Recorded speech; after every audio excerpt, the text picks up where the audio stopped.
Ece kaka yapmış mı? Bak bakayım. Kokarca kaçır. Kim kokarca? Ece. Kim kokarcaymış ya? Kaka yaptın mı Ece? Yaptın mı? Nereye yaptın? Popoya mı? Göster bakayım, nereye yaptın? Orada mı? Kokarcanın dişleriyle süpürüyorum.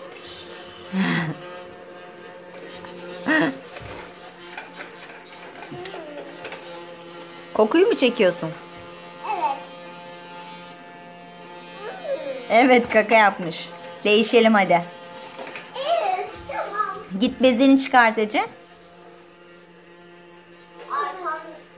bak. Dolaptan bez ver. Anne bak.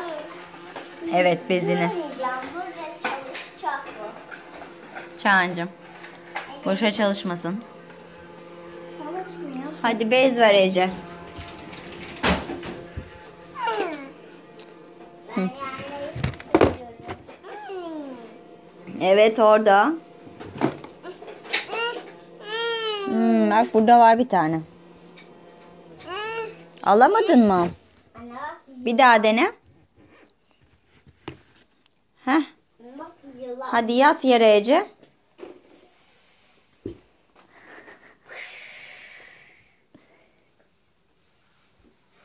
Nerede? Kaka nerede? Evet. Aferin.